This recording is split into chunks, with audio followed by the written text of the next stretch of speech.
Welcome to the bench. How are we, Horus? How we doing? Oh, I'm doing great. Today's a day. Today is a day. That's the thing. Disturbed one, who I know is Adam. He says you don't restart with the router if things are working right. Things were not working right. It was stutter city. So I had to make a decision. I said, you know what?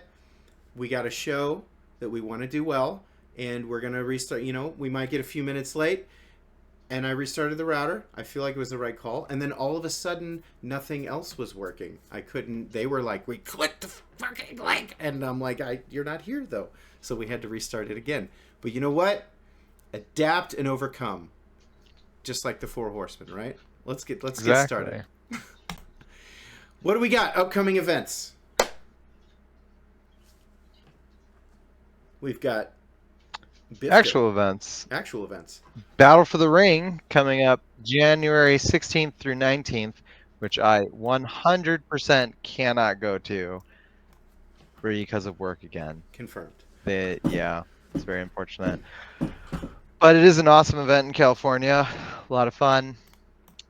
While it's cold and snowing here, you can camp outside in 70-degree weather there. It's fantastic. We forgot. We forgot something. Yes. Before Frostbane, we forgot the Numenor invasion. We didn't do that. Yeah. I actually forgot that was an event, even because I just saw it like a couple days ago. Numenor invasion is that before? It's before Frostbane, but after Battle for the Ring. I think it's January 21st, if I remember correctly. Numenor invasion.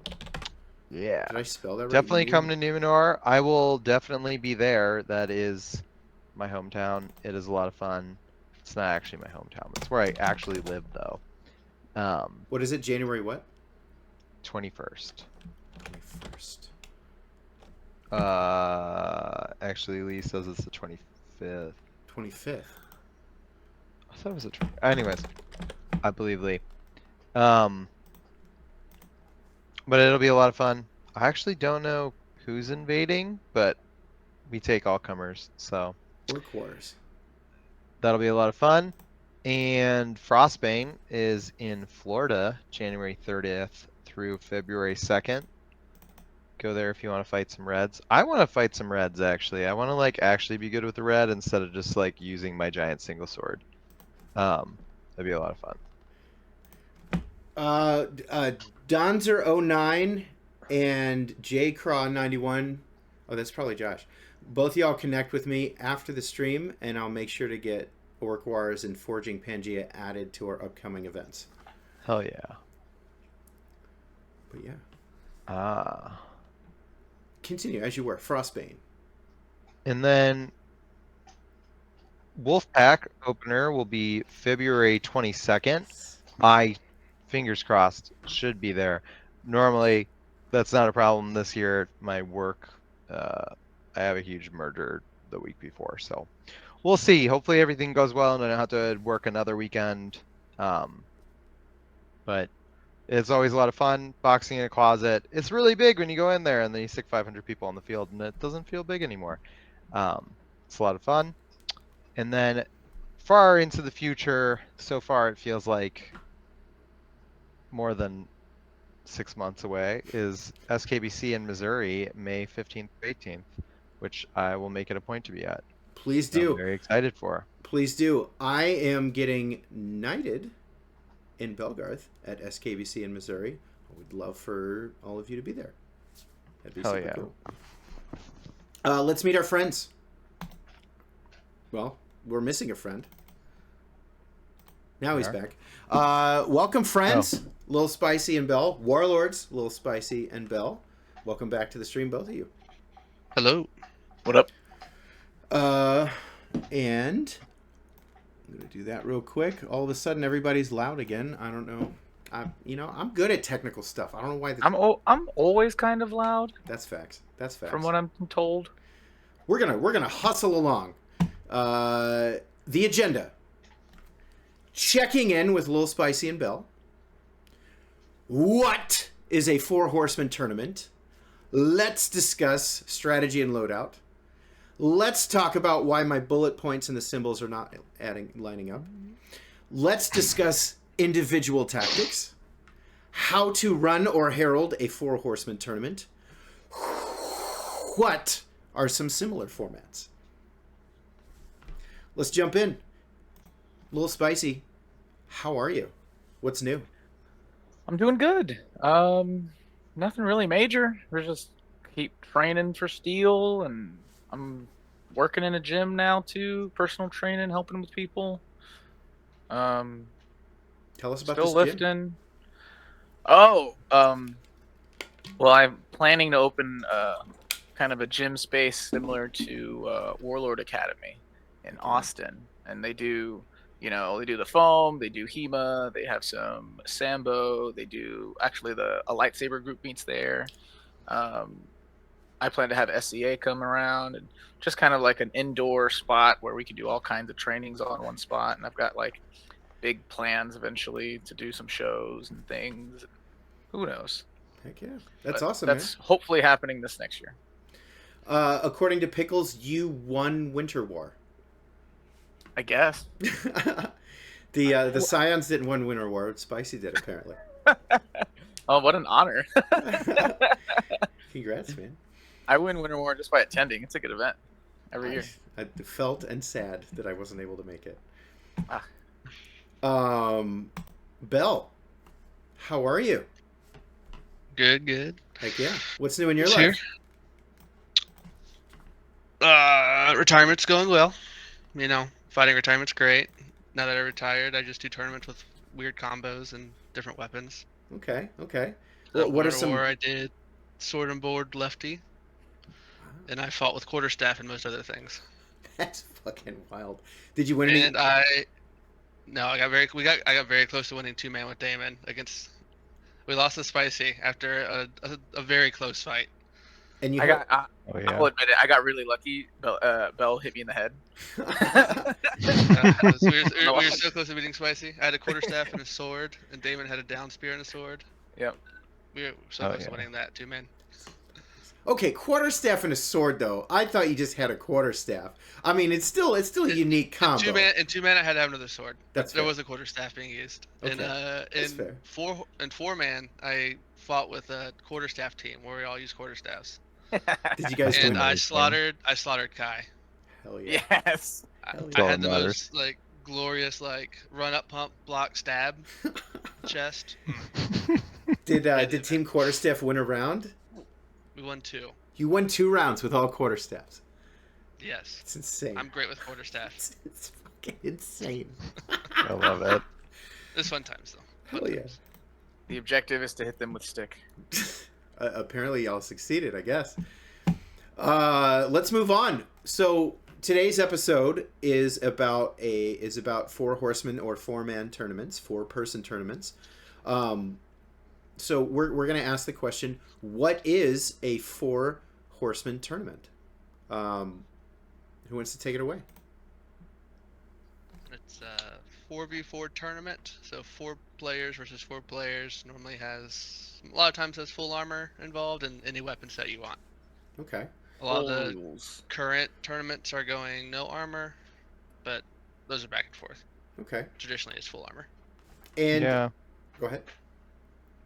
I was gonna say that's actually such a weird change to a 4-man tournament. It is definitely a tournament that you're supposed to use everything. I get when they limit missile weapons, but because usually in a 4-man you could use whatever missile weapons you want, but now that you can have so many of them, I've seen limiting crossbows per team or limiting javelins per team, but that's always kind of been the traditional 4-man. Is it's 4 people, whatever you want. Usually it's a bunch of 4 javelins, as much armor as they have. Maybe you have a red or an archer if they're really, really good on your team, but you just have 4 sword and mortars versus 4 sword and mortars a lot of the time. Shields, armor, javelins, the whole thing. Spicy, yeah. What if I'm asking you, what's a 4 Horseman tournament? What's your take on it? I mean, my whole draw to it for any of the armored tournaments is that it's just a full use of the rules. No limitations. no holds bar, use every rule in the book, armor, whatever weapon type variant seems to be strong. Um, and it ends up getting more physical because of it. We see more bashes in armored four-mans than we do not armored four-mans. Simply we'll touch on strategies on it later, but that's my big, like, draw to it, is that, I mean, on the field is great, but this, like, really competitive format to be able to use all the rules that we have available to us is really, really nice. So I'm relatively new to Belgarth as like a full-time Belgrim. It seems to me that as a newcomer coming into this, it seems like this is like the most popular tournament, right? Like this seems to be the main event when it comes to competition at events. Is that something that you guys would agree with? Yeah, especially traditionally, it was always like the go-to tournament. What everybody wanted to win with their team. Okay. I think that's because Belgarth is such like a field fighting sport. Like people really gear up for the field fights, and so 4-man is the only tournament, unless they have like a 7-man or a 10-man, where you actually fight as like a group, but and so you get that like kind of field fighting effect. It's not the same when you're fighting one-on-one. Okay. Yeah, it's really prestigious, sometimes. Like back in the older days, like at Ragnarok, it was really, really a big thing. It was a big production, because like it's one thing for like Bell to win the whole tournament by himself, but it's another thing to like pull other 3 people. It's really hard to carry those just by yourself. Yeah, that makes sense. But at the same time, I would imagine like, a 7, a 10, something like that. It gets to the point where you might have a great team, and then there's enough chaos. Chaos favors those that are less likely to win. So if you have, this is the team that's more likely to win, this is the team less likely to win, chaos is going to even those numbers. So I would imagine there's a cool balance there. When you start having 7 to 10, you start getting overwhelming odds, you start having chaos. You might have a really strong team, but 1 or 2 weak links, and that 4-man, would you say that's like the ideal balance, or do you think it should be like 5 or 6? I think 4-man's good. Like 4-man and 7-man are the like they're different enough as far as the chaos goes, where like 7 is definitely more prevalent than it is in 4-man, which it feels nice. So like 4-man feels like a great number for like it's team, so there's always like chaos variety like in the fights, but it's limited enough where it's good teams handle it very well. Okay. And so the 7 adds in that more like, that person from the left like got the backs and the right side had no clue. Yeah. And it's much harder to like coordinate that. Makes sense. What do you have any idea of history for 4 Horseman tournaments? Like what's the and we didn't really do any preparation on this, but just if you happen to know any history or anything like that behind them. But what was your first 4-man tournament, Bill? It would have had to been Ragnarok 23. Yeah. It's like 14 years ago or something like that now. Yeah, like 16? Yeah. Okay. Something like that. But it was already like super prevalent then when I started the game, and I think it just came like 4-man came about with the idea of the 4 Horsemen of the Apocalypse. Yeah. Bringing in like the 4 bads, bringing in heat. So. Heck yeah. I really liked Ragnarok when they did like the 21 mans. Yeah. Those were hilarious to watch. Just like, well, and not hilarious as in like funny to watch, but like amazing to watch. Because like very few groups can put together a soul 21, right? Yeah. Like a pure unit pulling up a 21, and watching like this is where you say chaos is going to be more prevalent with more people, but like where you get consistency is where you find greatness, and seeing No Quarter and and Sons of Terra join together all the time and almost win it every year that I watched it. Hilarious. It's just great. There were 4 of them, and we won all 4 of them. But Heck yeah. there was 2 years we had full Albion teams. So the Realm of Albion were full 21 man, and then 2 years we joined with No Quarter. What's like, I know we talked about them being a little more rough and tumble. What are some characteristics about Four Horsemen that are maybe different than field fighting, different from your average tournament where just 1-on-1, 2-on-2? Like, how is it different? It being on the ground matters. Mm-hmm. Where it's a little different in field fighting, that if you like check someone in the dirt and like your team doesn't follow up on you with you, you kind of just sacrifice yourself. But in a 4-man, if you're able to knock someone down, you're guaranteed at least 2 or 3 seconds of like, not being able to fight. And you basically have a numbers advantage for at least 2 or 3 seconds, and Mm-hmm. they go very fast, and that could be the end of the fight, just getting knocked down. Nice. I've seen It's a tournament, so there's more intensity involved. And with Mhm. armor, especially with armor. Without armor, it's less bashing. But with armor, you can like bash somebody. They can hit you once. You call Yeah. armor, and they're still on the ground, which is the important part. Okay. So Yeah. as soon as you get that like odd man out, where you're like, oh, now it's a 3v1, or now it's a 2v1. The first person going in, the strategy is like, put them in the dirt. Like, Mm-hmm. take your one hit, put them on the ground, and then everybody else kills them. There's no like questioning. We're not skill battling this. We're gonna use numbers to beat you. Leave no doubt. Scared. And so because of that, it's a tournament. There's armor. It gets a little rougher. It gets more like intense. People want it more. Mm-hmm. Yeah. But I've seen. Also, Go ahead. a pressure thing.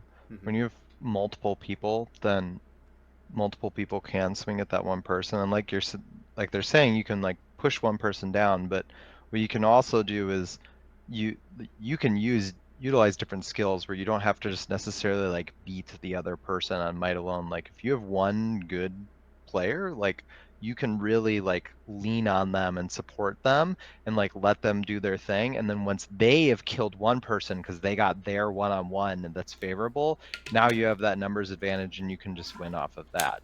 And Mm-hmm. Horus. Lost the Horus. He's back. You're back. yeah. Yeah, so you can just like do a lot of like weird things. Like suddenly like holding your space is important. Mhm. Like, somebody in a tournament that is constantly backing up and like making sure that they only fight at the perfect time. You can't do that in a 4-man. You can't just leave your guy out to dry. You can't Nope. just back up until you get your perfect fight. You have to just fight sometimes. And so the skill of just like standing there and being able to hold your space, or say somebody rushes you and then you like push them down and maybe you can't capitalize on it to kill that person that you push down, but now you can fight this guy for half a second. Like managing those like little windows gives you advantages that you wouldn't necessarily be able to take advantage of or utilize in like a one-on-one tournament. Makes sense. And I think, going along with the pressure, like I've seen some people make the craziest mistakes mid 4-man. Mm-hmm. Mistakes they would never normally make. Mm-hmm. Yeah. But just because they're in the pressure, there's a lot of information going on. They get decision paralysis, and they're like, and they like stop in place, and then the opportunity's gone. Makes sense. Yeah. So on that note, like when I first started coming to Bell events, I have been participating in Amp Guard field battles 30 years at that point, right? And I've done multiple bridge wars, which are like very similar in terms of intensity. I have won more bridge wars than I can really count. I fought with Justicars and we won very consistently on some of those. The first time I saw a 4-man, I was like, oh, I'm not fucking doing that. I think you invited more than once. You invited me to be on a team, and I was like, oh no. Sure did. And that was really the pressure of it. It's just like, I'm not comfortable yet with the rule set. I'm not comfortable in this environment. And like, I'm not going to just instinctively know what to do in these kinds of settings. And like, I recognize that I also wouldn't be coming into the tournament as a new player. I'd be coming in as a warlord. And so people would have like an expectation of me. And I was like, that's a lot of pressure, So I totally understand the pressure of it, and like you need to have those instincts trained. You need to have those decisions already made before the fight even starts. Yeah. That makes a lot of sense. Let's talk. Speaking of, let's discuss strategy and loadout. And I almost feel like we should start with loadout. Does that make sense? And when we talk strategy, I specifically mean, what is the team doing? What is the what is the team doing as a whole? What's the strategy of the team? We'll talk to individual tactics later, but let's start with loadout. What's the loadout usually look like? Well, why don't we like rank this from like the best? What's the best loadout? Okay. There isn't one. Let me Oh, give you I a guess. disagree. I'm going to start with the Suns loadout. This is how we run our 4-mans. Will you make 3 boards for me? 3 boards. Where's the link to that? I just pulled up the stream. Josh I'll wants move it to, around. Josh wants to play. You should here. I'll send you the link again real quick. The Stand editor by. link. Yeah. That's cool. Oops. Don't look at my Facebook. I don't know what the hell's gonna show up in there. I'm in some weird Oh groups. God. All right. Link is in the bench chat.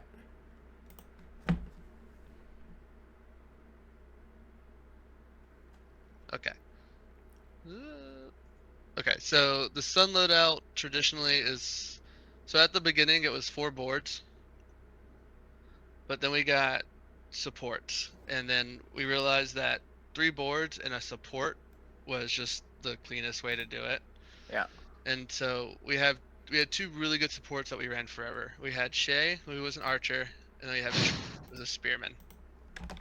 So we ran 3 boards. It was A team was me. It was me, Ramoan, Braun, Aiden. It was 3 of those 4 boardmen, and Okay. then Trowan and Shay. Okay. If it was raining, Trowan, because couldn't use arrows. Okay. A lot of times, or Shay just didn't want to fight. Sometimes her knees are hurting, so she didn't want to fight. So Okay. we'd run Trowan. If we didn't run Trowan, we ran Shay, because Shay is just the best archer in the games. Okay. Especially in Zero doubt. Fair. And so we did this. We did this combo for a long time and won a lot of tournaments Okay. doing it. And so, what about Now, this because of the- specific? What about this specific loadout was so good? Okay, so a lot of people tried to copy this loadout Mhm. after we won it so many times, Mhm. and I still tell people this. This loadout only works if you have a very good archer and 3 really good boardmen, Yep. Mm-hmm. and that's because one of these boardmen is gonna get 2v1'd. Mhm. So every boardman in this lineup has to be able to 2v1. Yeah. And your archer has to be able to land shots very quickly. Mhm. Mm-hmm. So this loadout I don't think is good. I Okay. think it's amazing if the skill in the 4 is good. Yeah. So It's a niche loadout. Like we locked down so Suns for 12 years. We won our first Ragnarok 4-man, and then we didn't lose a 4-man Wow. for 12 years. And a lot of it was off the back of this or Trowan. Now the spear combo is much better. This is a much more it's for as far as average fighters go, and Mhm. you don't have the best in Okay. every category. This is much easier to clean, because then you have a spearman who floats in just 2v, it becomes a 2v2 against a 2v2. Mhm. So this Or you just stack the spear on the biggest red threat on the other team. yeah, so whoever, or the spear just fights whoever if they have a long. Mhm. Yeah. So I think this is what I think the best combo is. I think it's 3 boardmen and a support. A Okay. red, it could be just a support weapon. Okay. And then with the new red setup, like how Spicy fights, you can Mhm. substitute one of these board for a red. Okay. Because when Spicy fights his combo, he's pretty much a solo fighter. He doesn't need a boardman to protect him like a traditional support does. Okay. So you could do So you, something like that. Yeah, you can substitute the new red style, like the buckler, full armor, 5 foot. You can substitute that for a Mhm. boardman, and then still Okay. have no support, or you can run 2 and then 2. Okay. But I think the best loadout is 3, we'll say solo combat classes, and then 1 support. Okay. That's what I think the best combo is. Spicy, what's your take? You know, if I kind of like I get what we're saying here, and I feel like with how strong red is, I think if you just had 4 people with dozers and 6 foots, it would just kind of run people over. Okay. Like 4 people with dozers and 6 foots who can take on a 1v1 versus a board very competently. Okay. Not to say for me, but there are other people who do that very well. You take 4 of those people, and other than maybe a spear being put in the mix, and then the conversation there is you just wait. If you're a 6 foot and there's an 8 foot spear in front of you, you just block and hope that the other side, chews through the armor. I think red damage is just way too strong to say that isn't like one of the strongest ones. Okay. So Just on paper. So you're saying you could go four red with dozers, but they have to be able to do a 1-on-1 with a board. Like they have to have that level of skill. Or it needs to be a 1-on-1 red, not like a support red. Okay. Yeah, nothing over 6 foot. Okay. Yeah, I count like 8 foots as support reds because they can't really 1v1 like a boardman as long as the boardman can get close to him. Okay. Yeah. Or alternatively, again, another support weapon with 3 reds or something like that. Yeah, because I mean the boards. I mean, because there's no size restriction for boards for redding with it. At least not anything major. I think there's like 30 inches or 36 inches or whatever for Belagarth. There's something in particular rather than dagger here where it says chin to ankle is the limit. But like even you can go up to 30 inches. That's a regular size board. Now you have red damage, and it's really good. Horus, what's your take? I think that there's like, you guys are both right on a lot of points, but I actually think that your original combo of 3 boards and an archer is the best combo. Obviously your archer needs to be good, but the best combo that you can bring on a field depends on the people that you have. Yeah. Whatever people's best styles are going to work. If you bring support people, you want them to be able to 1v1.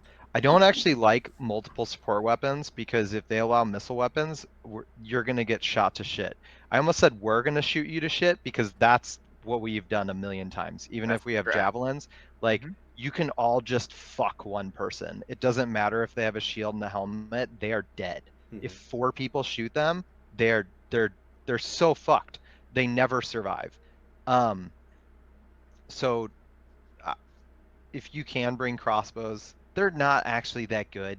Like people just block. If they're smart, all of them would rush you at the same time if they're 4 boarders, and then you just have to shoot at their feet or drop them.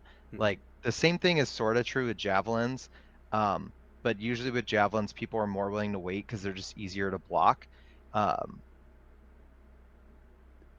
I really, really think that the archer is amazing just because ranged weapons are so good in Belagarth because they just go through fucking everything except for helmets and shields. So if you have a really good archer, it's just so strong because you can like take the other person out of the fight right away. If you shoot them in the leg or you kill them, like they just can't fight. Like you don't get to stay where you want to be and fight an archer on a Belagarth field. If you got one guy shot in the leg, you just have to leave him, and now you have to fight 3v3 while an archer's shooting at you. That's actually like the first time that we were seriously doing 4v4s and winning all the time. That we lost was versus your team with Shay, and I was like, this is like insane. Like how the fuck do we fight when we have to rush you? And it just doesn't matter. Like if you have an archer, it's just very mean. The last time that we won one, or I won one, the scariest team had Talon on it, and he was fighting with the red and the dozer shield, and we just shot him. And then the other thing is that if you have somebody that can fight with an 8-foot pole, and either there's no missiles or you can conceivably block them because they don't have enough missiles, that's actually really gross. It's very, very hard to fight somebody that has an 8-foot glaive that can just 1v1 you because they'll just lag someone and then they'll just start going to town on everyone else on your team. It's very, very hard to fight that. You can do that with the spear too. Yeah, a good 8-foot, like Fane. Like Fane's an 8-foot. Yeah. Like he's an 8-foot team guy, and he's like scary. You give him a good boardman to sit next to, and it's really hard to deal with. Yeah. I don't think that it is as good anymore too, but when you have all the armor and then they don't have reds, like when it was bigger that you'd just fight um You know, it's just 4 boards for missiles short boards. and boards, then a two sorter with a full suit of armor is disgusting. Yeah, they Um, could place the board slot. they for just sure. walk right through the first border on the edge, and then you just 2v1 everyone, and they don't ever have to worry about being the person being swung at again, because if you're the border, right? Like I walk up, I swing at their sword, they either block or they let me hit them for armor, and then I smash them with my shield, and then I either just tee off on them or my two sworders teeing off on them. And now there's two guys dead and there's two guys fighting my two guys. Maybe they're amazing and they chop through my two guys. We're still in a 2v2. Mhm. That's the worst case scenario. Yeah. Like it's that one was very, very gross. And when people really weren't trusting, I mean, I've never actually seen anybody win with an archer besides a Shay team. People try. Even though I think that's the best. People try. People don't give enough credit to the boardman in that situation in those team Yeah. comps. Like we have an archer, they're really good. I was like, but how good are you as a boardman? Mhm. Like Yeah. it matters a lot. Yeah. 'Cause, like Absolutely. you're like we have to get to Shay, and you're like we have to come through us. Like Yeah. which one are I- you trying to run through? We're really good about not getting run through. I'm always skeptical when people are like, "We have a good archer," and I was like, "Cool. Can they shoot 3 times in under 8 seconds?" Yeah. No, they just hit really good. That's not what we need. If they can shoot one person and they always are able to hit one person in a leg or a body and like before you get the rush, then that's what you really need. You just need to be able to take it's just like you're playing Call of Duty, right? It doesn't matter if there's 6 guys if you get to keep shooting one in a row at just the right times over and over. If your archer can shoot them at just the right time, then you have this huge advantage where you can reach out and just stop someone, and you have eliminated a threat, and now they have that time to reload because of your 3-on-3, and you don't have to worry about being rushed down. And so as long as you can always like deal with that immediate, oh, we're out, kind of a little outnumbered, it becomes very gross. And that's even true if you just have a bunch of ranged weapons. If you can just always javelin one dude who's got a tiny shield because he's using a dozer or he's just got a pole, and you can all just like concentrate on him, or they know you're going to concentrate on him, they all like are ready to block that, and you just blast one or two dudes legs, also works. You just pick them apart after that. Yeah, So the problem with the archer comps and like going back to like the boardman or like whoever your front line is, like the difference between like if you have a glaive or a spear, like once that archer releases that arrow, they have 0 threat to help. Mhm. They can't do anything until they load another arrow and got the like position to shoot again. So Which as is soon why as it's that really arrow, important that they can shoot yes. multiple times. yeah, as soon as that arrow is released, even if it does hit a leg, it's still an even fight. Like Yeah. it's not like they got an advantage now. It's just like Nope. your archer shot somebody in the legs, that person's down, but your archer doesn't have a weapon currently. So if you rush, So therefore, if you there- rush, for then that it for nullifies that it. for that second, it's an even fight now. Mhm. So it's still not like technically an advantage until the archer's reloaded. So And they I have think that's the problem that people don't like give respect to. They're like, oh, the archer got the leg, and then their boardman that was now getting 2v1 to just get rolled over, and now the archer's dead. Yeah. Because in most scenarios, if the 3 boardmen go down, it's over. Yeah. Right. There's not a lot Yeah. of archers who are very good archers, but also fight Mhm. like melee. But like with the spear, the glaive, like they can do their thrust, or like they can see who's getting pressed, and the spear glaive always has a threat. Like they have a weapon in hand, so there's always something that they can like turn and towards and look at somebody, and they'll pause them. Like if the archer has no arrow knocked or they shoot, like you can ignore that archer until there's an arrow loaded, and that's a big factor that people don't give credit to. They're like, where'd the pressure go? It's like, well, the archer shot the arrow. Yeah. So you have to be ready for this fight that's coming right this second. I just think that if you're talking about the best loadout, then the person that can actually kill them before Oh, no, I think they the can highest really skill, do anything, like that's absolutely it. If you're 4 randos and you want to try to do your best for your 4-man, it's probably not great to bring an archer if you're new. But if I you're agree. I agree trying that, to like, win, the highest skill level. yeah, If you're like- the best of the best, that's the best loadout. I agree with you. yeah. So how does this change if we how does this change if there's no armor? Does it change? Yeah, reds get a Yeah. lot worse. Okay. Reds get a lot worse. And spears get a lot better. I hate Mhm. I hated going in with no armor because like in the 2-mans, I like bashed one person and died for it, and I was like, yep, well, the normal strategy is over. I can't put people on their backs anymore in this group ones because I slipped up and I did the thing that I always do, and I died. So, and I almost didn't bring, you know, a red. I just almost went just board because it's just more protection, right? What's our ideal loadout in a no armor situation? I think it's 3 boards and a spear. 4 boards. Yeah, I guess you bring a spear too. I think a spear is really good with no armor. Yeah, just fins, just fucking start. I think you apart. can still transition one of those boards for the red though, like a good like short red user with like the loadout. They can still 1v1 a red boardman. I wouldn't even bother. I would just bring a carbon glaive. Yeah, why aren't you just fighting with? You're just chopping their legs at 8 feet. You should use glaive or spear. I think. Yeah. Because the other part, better with a spear than a glaive. The other part we talk about longer weapons is that it's if one team doesn't have a longer weapon, the team with the longer weapon is setting the pace. Right?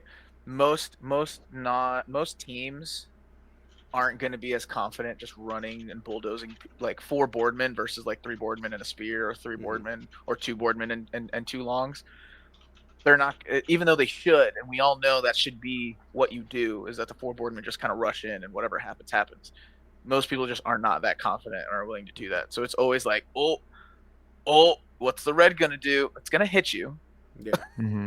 So you might as well be at least a step or 2 in where it hits you in the leg or the board, hopefully the board. Yeah. But it's always those longer weapons setting the pace of the fight, you know what I mean? If they swing for the board and it's a real high shot, and if they rush at that moment, you know. Now the board's on or the red's on defense. What just need one shot. How does so if we talk no armor, does that mean usually no helmets, or do they usually allow helmets? Oh, we lost the bell, I think. Usually people allow helmets. I personally wear my helmet out of safety rather than like protection from arrows. Arrows are just kind of a bonus. And my helmet's not like a super protective helmet. I mean, it's like acrylic hardened, and I don't even have padding in mine. I just wear my scarf underneath it, but it's just enough to where like headshots don't really bother me. I would also like recommend wearing a helmet too, because it just improves your hit taking. You won't like take hits that aren't hard enough and stuff, because every hit that you get hit with, you'll like feel, I don't know what it is, like closing off the vision for me like makes it way easier to be like, yes, I felt hits, versus when I can see stuff, I'll be like, oh, I'm dead, and then I'll get hit and I'll be like, oh, that was actually super light, or that didn't actually hit me. That makes sense. Yeah, help you focus. Exactly. Yeah. So how does let's say there's no missile weapons, it's raining, how does the ideal loadout change, if at all? With armor or without armor? Either way. It's actually raining? Yeah. Let's say for whatever reason. You're not bringing a pole arm, you're insane. Yeah. At least one. That's like when it rained and Shay didn't fight, we brought Trowan. Especially if it's like if the field is super muddy. Exactly. Because these are other things we don't take into account. Is where are we fighting, right? Like if we're fighting and it's kind of sloshy, oh man, there's like 3 extra steps to like short step as you run somebody. That's 2 extra shots with some of these carbon reds. Okay. Like with Fane, yeah, I mean you're dead. Like you're not getting the Fane. Exactly. You know. There was one Ragnarok where it rained real bad. There was a couple, but there was one in the tournament specifically that the footing was really bad. It was just very very slippery. Low So field, it was right? really hard to stop. So like Yeah. when the shieldmen went to like run for the poles, they just couldn't stop. And so like one fight was lost by the person just slipping all the way past the back of the line when they had the backs. And they just couldn't stop. And then they like slipped back up and came back around, and it was just too late by that point. And that's just if it's raining and slippery, reds are just really good. Yeah. The reach matters so much more. Yeah. Okay. Because you can't like use your feet to solve that problem. Like it's just easier to be able to reach out and hit them. Your footwork gets so much worse and unreliable. Let's talk team strategy. All right. So we have our loadouts kind of figured out. What's the strategy as a team? One of my, I mean, we went over Sons of Terra's. One of my favorite strategies is like, and quite a few teams do this, either intentionally or not intentional. some groups have that like really good person. They have that one really good person that like they can take a 1v1, they can take a 2v1 sometime, most of the time. Like they're covered in armor. They're just a huge threat. And I'm a big fan of running that because everyone knows who I am. Everyone wants to throw a javelin at me. Mhm. Everyone feels like they want to 2v1 me because they're not going to risk, putting one person in front of me unless you're also, a big name fighter. Mhm. And so I've always been a fan of pulling that 2v1 and then throwing that 3v2 on the other side of the field and either playing it by ear on my side because then I get some autonomy on like, is this a 2v1 I feel like I can take? Mhm. Or is this a 2v1 where this is a little risky, so I'm gonna like play it slow and communicate to my team that they need to play fast. Okay. Right, so that way I gather that resources, and a lot of teams do this again, whether they realize it or not. They just have a really strong player just flank to one side, and then the other team just divvies up, puts more resources into dealing with that person. Okay. That's one of my favorite strategies. No, yeah, I agree. For a long time, well, for a couple years, a lot of times it was like no quarter and Sun to Terra fighting in the 4-man, and like, at the time like Tyrael was their best fighter, like for sure.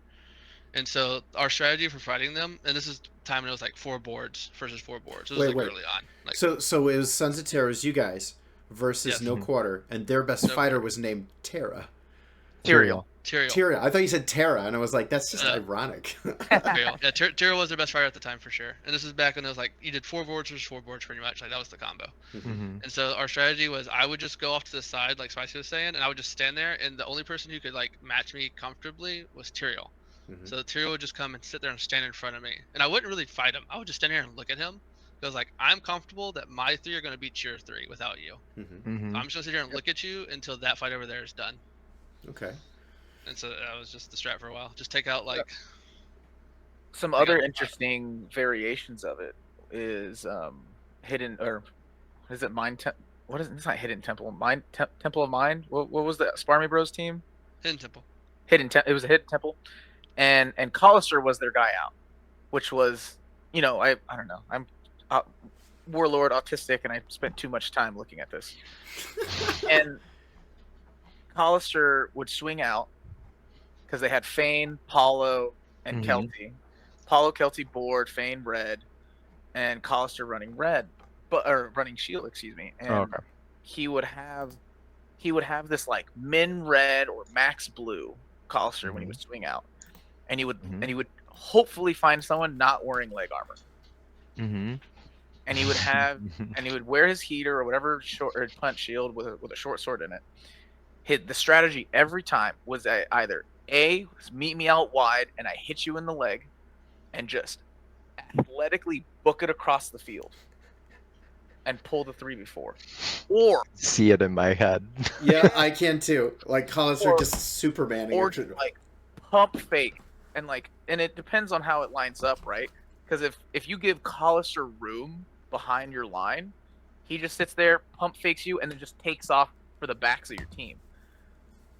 Okay. And it just worked almost every time, unless the person sit there and fight them. And then the amount of times that I saw Collister swing that max blue down and not even like look at it, pretty much just like keep let running. it go as he like got halfway, and if it hit something, it hit something. If it didn't, it didn't. He just booked it and just switched and back act. Okay. It's such a good strategy because you're just not gonna fucking catch Collister. It's impossible. You came out to fight him, and he doesn't need to hit you. He could just run away from you, and he'll get there first.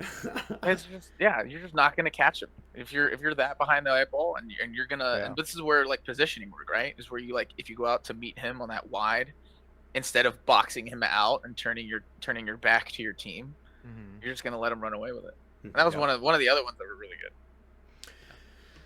So that's what I want to say about the strategies. It's really about positioning, because you can kind of play a couple different strategies. Like you can do that where you're like getting your fast guy to just get behind them to get you numbers advantage. You can play the best way is usually play around your damage. Like your person that is just gonna do the most damage, you should be making their job as easy as possible. So if you have a spear and they can just like stab, and then 3 people are dead, You want to be playing around that person, because even if they rush you, if you knock one guy down, you keep fighting this guy, then your spear stabs the guy that's on the ground, stabs this guy in the leg, and now you've got an advantage really fast. You're just playing around the person who can do the most damage. If you have one really good fighter, like we'd always have Ark on the side, and he'd have all of his armor on, and he was just impossible to fight by yourself if you're bored, because say he even just leaned in really hard to hip wrap you or whatever. He has armor on, he hits you in the hip and just like chop, chop, chop, chop, chop, chops you to pieces with his two swords.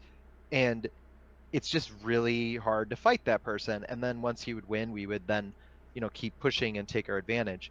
But you can also do that, and then the person that everybody's ignoring because they think they're just standing there to keep the side, that person could be really explosive and just run into the middle of their line in the middle of something, get the person who's kind of looking at damage guy and kill them really fast. But either way, no matter what you do, it's really, really, really about like taking that moment and all acting together, because even if you're not at a disadvantage and you're just kind of set, if you create that chaos but you're the person starting it, it's way easier for you to take advantage of it and to do something if you're all just acting immediately and not all, because when you're all acting immediately in concert, you're going to more likely to achieve your goal than four people reacting who are not going to be able to react in concert. They don't get to talk about what they're doing together, and they're going to make mistakes under that kind of pressure. So whatever you do, just make sure you're all doing it together and that you have your game plan before going in, because when you're in there, you're not going to be able to talk about what you're doing. Yeah. Not fast. I mean, I got a good example of what you're just talking about as far as let your damage and reacting. I'm gonna go to that board thing and move some stuff around.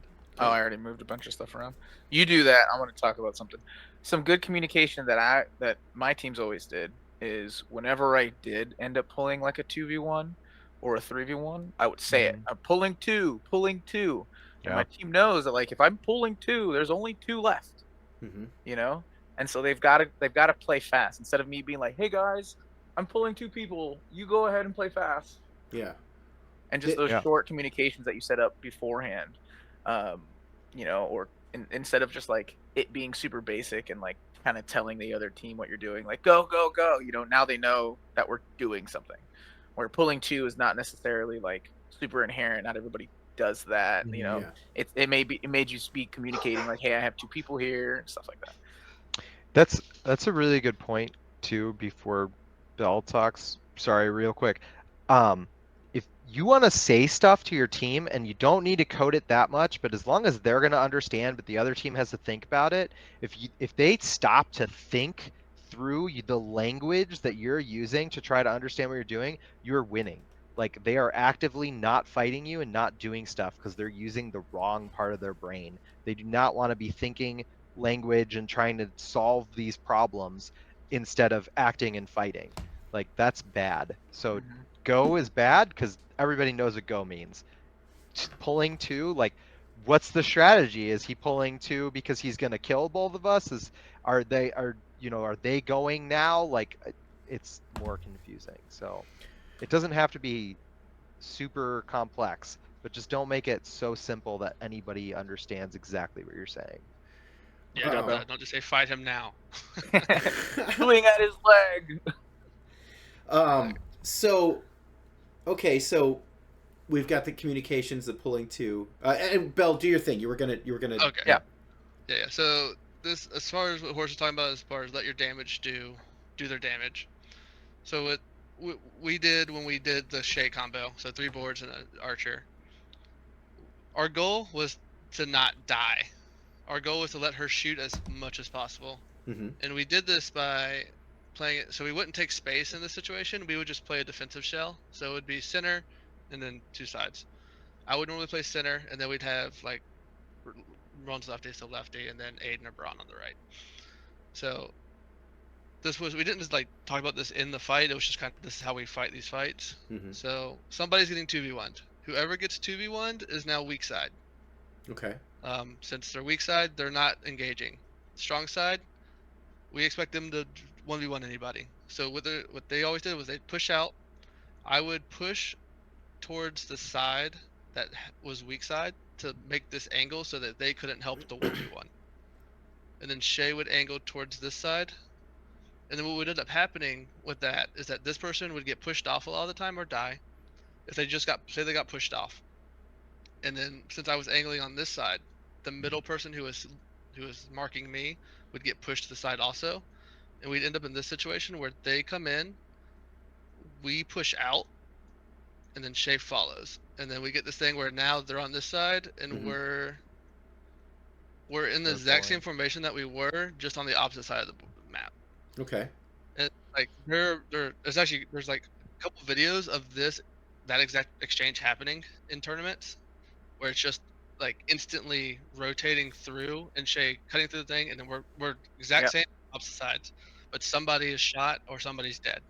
Yep. And it was buying time. us buying time for Shay to shoot people, and that was like what Horse was saying. That was the strategy. Shay's the damage. Let Shay do damage. All we have to do is survive. This is like some League of Legends shit. Like you got to support your carry. You know, that's like the recurring theme I'm That's hearing. exactly how it is. Yeah. Die. That's all you had. Why- That's all you had to do. You just had to not die. Yeah. Why do you do that in League of Legends? It's because your carry is the person that can actually chop through the whole other team. Okay. There's other characters that like do damage in League of Legends, but they're just not gonna do enough damage to every single person on the other team. Right. Your carry in League of Legends is the person that can actually just burn through everyone's health bar if they have enough time to tee off. And that's what you do here. In Belgarth, it's faster, so like it's different because like your sword and border could conceivably kill everyone. But it's different in that your damage is just the person that has an advantage in like a weird space where they are a force.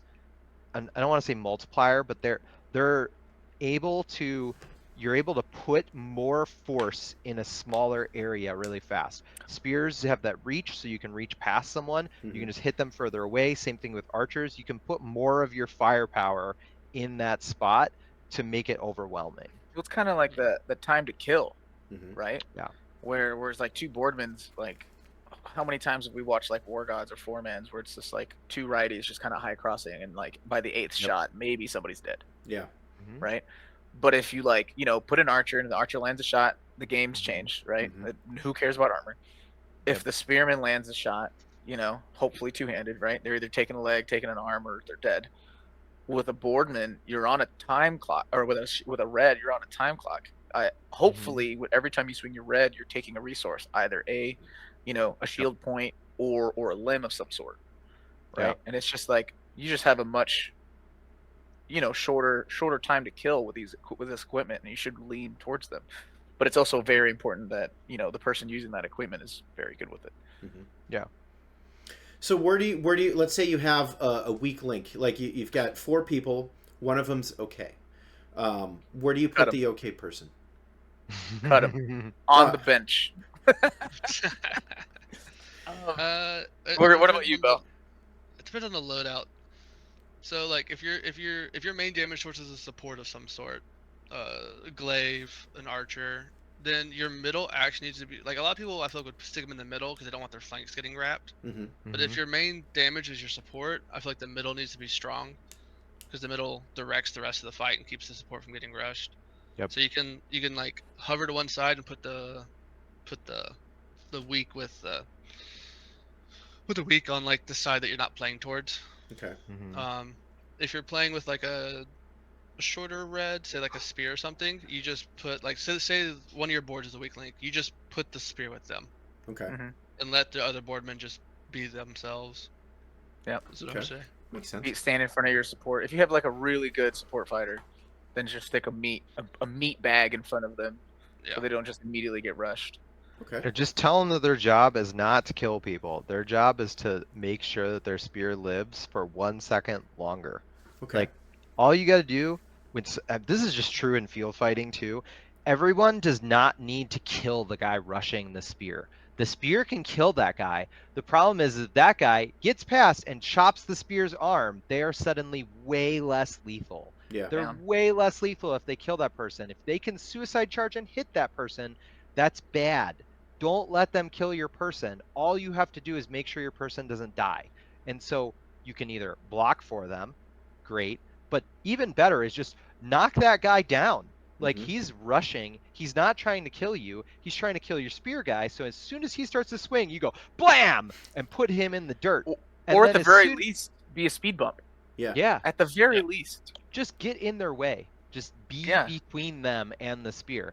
And like the very best thing, really, I mean, do whatever you have to do, but like absolutely the best thing is push them away. If they can't reach your spear, they can't kill your spear.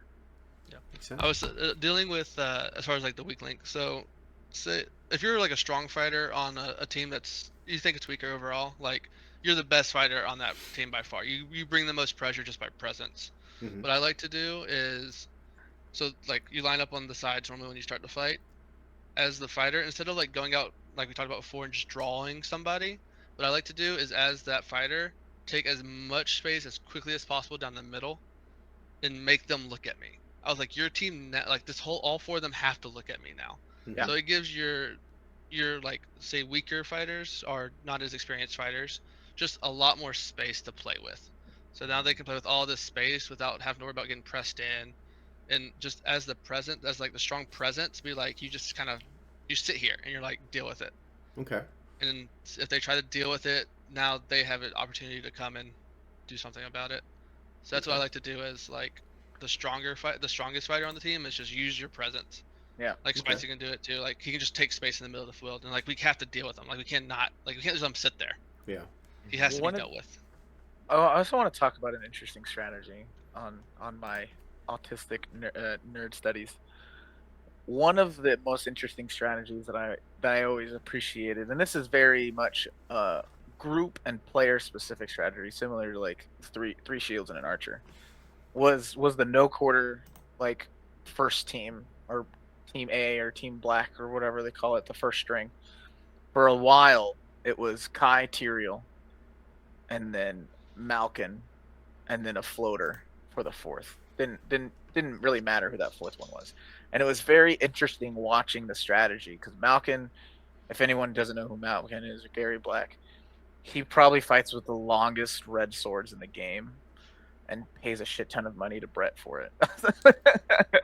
And Malkin has this like 4 foot tall, just arm shield Mhm. that is just huge, and it's just like if you go to watch some of these old ones, he just like completely negates one side of the field. Doesn't even look over there. But everyone on this side where he can hit them with the red is just getting pain on.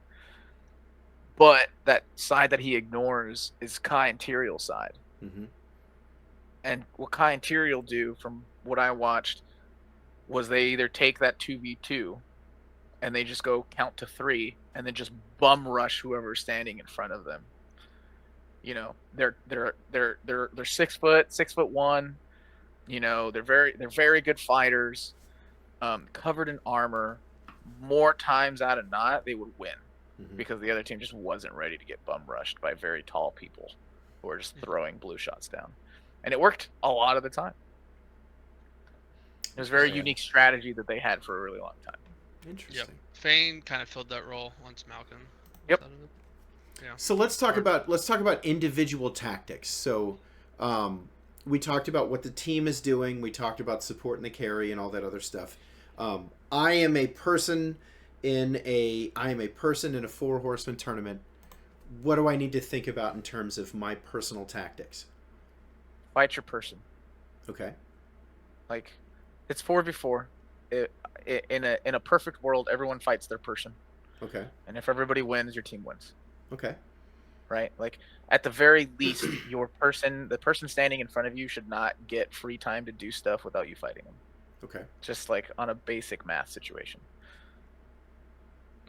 Yeah, if you're a person who doesn't have a ton of experience doing fours or is new to it, just don't be scared to act. Like Okay. standings, like doing nothing is much worse than doing something that melee wasn't the best thing to do at that time. Mhm. Like there's so many times I'll be watching like newer teams fight and there'll be one person standing there like kind of in front of a person, but say like there's a hole they could run, but they're like look at it like I don't what about this person? They just do Mhm. something. Either fight that person, run the backs. Don't just stand there and passively like guard somebody. Just Unless always. you have just a damage source in the back just doing work, and then Okay. that is your job. But So unless a you're lot of times people specific, just seem too scared to do stuff. so unless you're specifically assigned to like guard duty, do something. Do actions. Make Do sure you're something. A lot of doing people something. just lot of people do nothing. And Which I is think it's always just the wrong inexperience. answer. It's always wrong. Doing nothing is always the wrong answer. Do something. It might not have been the best thing you could have done, but it'll be better than doing nothing. Okay. Swing. As a newer Just- person, get out there. Like, don't be scared to mess up. Just fight. I do think that you should be doing something that fits your role in the team too. Like, you don't necessarily, say you're just kind of standing there holding space. If your role is to stand in front of the archer because you're 3v4 basically on melee, then you don't necessarily want to run at them and fight. But if you're 4v4 and like your team is like moving up and you're kind of standing in the same spot and your other guy's like drifting from you, like the guy that you're across from, you don't want to like let him go wherever. You want to like start taking that space. So just make sure that you're always like kind of threatening your opponents somehow, even if you're not always like going in, especially if you're maybe not the stronger damage person in your team, you're not like confident in taking the one-on-one. Like, you should just always be looking for that moment. Maybe that guy is going to turn around because your team gets behind him, then you should be rushing in and just fighting then. Okay. But you should be waiting for, even if you're not actively like running and fighting someone, you should be constantly like kind of probing the other person. You can always back off a little bit if they like multiple people come after you. Now you've drawn in multiple eyes, but then if somebody's drawing in multiple eyes, then your other guy who's they're not looking at should be hitting this guy that's not looking at him that he's across from. So you always want to just be actively engaged. Like, you don't necessarily need to run and fight, but you don't want to get stuck. You want to be constantly like moving and pressuring your opponents so that you're always a threat.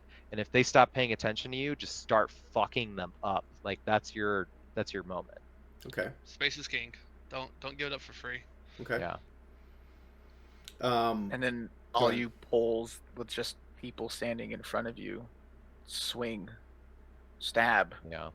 just do it. This goes for the battlefield too. If there's just boardmen in front of you and you have a boardman next to you and you got a long pole, you should just be doing stuff. Kill them. I don't know At how least to threaten that say. other pole. Why are you I don't making know- me eat shots so that you can stand there and do nothing? Yeah, I don't know how many times I've said, just swing, I got you. just Yeah. swing. Just swing, I have you. I'm standing right here. Just swing. Even if you die, it's still probably going to be better. I Die for your love team. I love supporting like on the battlefield. I love supporting like longer weapons because I usually always run at 6 foot. I always love supporting, and I just like stick my sword out next to them, or like even a boardman, because the amount of times that like I'll put my sword above a person's shield and I go, "Hey, don't worry about your left," so they can like block this side now and just like keep fighting. And the amount of people who are like, "Hit him in the shoulder," even though my sword is still there. He goes, "Wang!" hits my sword. I go, "Wang!" Okay, that was your arm. Thanks. Yep.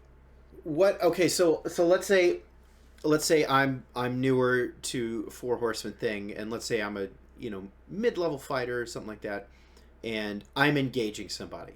This person, I'm lined up against my person. Let's say sword and board versus sword and board, for ease of use, and we're now fighting, and I'm like, oh shit, they're swinging at me, and I'm swinging at them. Here we are. How do I fight them differently? Just chop legs. Chop legs. Legs are like, I don't necessarily take legs in like 1v1s because I don't like to fight people on their knees. You But just leave them. in a team tournament, you leg them and you got teammates to come and beat them up later. Okay. So Yeah. you just Also, leg if 'em you're and use your wearing all that space. armor, later you just get to run them over. Okay. So just I'm wanting to immobilize. I'm wanting to take legs. I'm not going for the kill or the arm. I'm wanting to legs, put them on the ground. Yeah, if we're gonna like dumb down the strategy, right? Like, Yeah. and if you like, I don't know this person, and I think most mid-level people can kind of feel somebody out and kind of know if they're like also mid-level or better than you or worse than you, right? Mhm. And if the person is worse than you, kill them. If the person is like midway with you, I kind of don't want to fuck with it even. Okay. And if they're better than you, it's even more of a reason to try to hit them in an unarmored spot if they're not wearing armor. Okay. And if you're going into an armored tournament without greaves, I'm hitting you in the leg with whatever. Classic strat. Leg and leave. Leg Okay. and leave. Just leave them, because it's as good as killing them sometimes. Not everyone's a lunatic like me and can sprint on their knees for like a good 30 feet. Yeah, I made a bad call with that one. We should go for you first. What Worth it. any last thoughts? Well, first let's take it to chat. We haven't taken it to chat yet. We're going to take it to chat and see, if anybody has any questions about strategy, tactics, loadout. While we're asking chat to populate, any final thoughts in terms of personal tactics? If they're legged and there's multiple of you, shove them into the ground. Okay. Don't just all stand around them flailing at them and let them swing at your arms. Just push them on the ground. All you Okay. have to do is protect yourself while you do it. You don't need to kill them. Your teammates will kill them. Okay. Or watching like two people fight one person, like everyone's full up, but watching a 2v1 and like they're about the same skill level. Maybe the one person is a little bit better, but the Mhm. hesitation of like that second person Yeah. coming in, Just when you fight. could have just done this and like killed them. Yeah. Just Play faster. both swing. Like, it's Yeah, really hard to block two people swinging at you at the same time. It's really, really hard. super hard. If they're just both like really on the same wavelength with attacking, it's really hard. If you're just going at the same time, it's you're just probably not going to win, even if you're way better than them. Yeah, it's just number of shots. So Pickles asks, how do you guys think tactics have changed with the increasing popularity of crossbows? I personally think crossbows have made it worse. Like it makes the fight stale at the beginning of the fight because you have to stand there and wait for everybody to shoot their crossbow and then you fight the actual fight. Okay. I don't like crossbows. I think they're dumb. So it's made 4-person tournaments less fun, you think? Yeah, and two man. It just makes it where like so every team has crossbows. So they walk out, they meet, not quite in fight range, and they go, shoot your triggers. Did something hit? Most of the time, no. Everybody put the crossbow down, and then they fight the actual fight. Okay. But if one of those, you get just you get one of those lucky crossbow shots, and the whole match is almost but most over times doesn't sometimes. land, and it's just everybody dropping the crossbows and then fighting the fight they would have fought if they didn't have crossbows. I think it just slows down the fight. Okay. It I don't know. was better I when everybody didn't have them. I put it in the same category as javelins and having an archer in your team. You can block javelins. I know the javelins is bad because you can do other stuff with the javelin. Like, yeah, well, you have that's why crossbows are better. Yeah. I think, but you can fight into a javelin. You can't fight into it's because everybody can just hold a javelin or hold a crossbow, and so everybody can hold their entire gear set and don't have to extend themselves to throw a javelin. Like you can beat javelins, but when they go to throw, they are now open to do something. With a crossbow, it's everybody sitting behind their shields, the crossbow under, and then just pulling the trigger and then fighting. I don't know. I think the usage is the same because like with a javelin, you're still kind of like waiting to throw your javelin. With a crossbow, you're kind of waiting, and then like regardless, even if I throw the javelin, there's still that moment where I don't have a sword in my hand. And the amount of times that people were like looking for the right throw, and I just like hit their hand with my 6-foot sword because they misjudged the range, I win. Like, you know what I mean? Yeah, like it's just like that doesn't happen with crossbows though. That's what I'm saying. Like, but it's the same thing. I think the usage is the same, but they don't fight the same because the crossbow is quicker and easier to like defend yourself while you're using. Where like there are openings against the javelin. Yeah, The I think javelin's the usage is actually. the same. I think you can punish a javelin where it's I think if you let the crossbow meta like proliferate normally without restricting them, I think if people will just ignore them, or they'll disappear. Oh, that's spicy. I actually think that javelins are better than crossbows. The big advantage of the crossbow is that you can shoot through hands and stuff. But go ahead. Sorry. I like, and it's a regular escalation. Either people will ignore them, or people will get better blocking them, or being more spacious awareness. Because we do the same thing with javies. You know what I mean? We can't just like we can't let the corner run forward with a javy on the opposite corner, but like hit them on their open sword side. And it's the same kind of angle, whether it's with a crossbow or a javy, or I don't really think this would happen, or the shields get bigger. I don't really think it's gonna it rocks the meta enough for people to change equipment.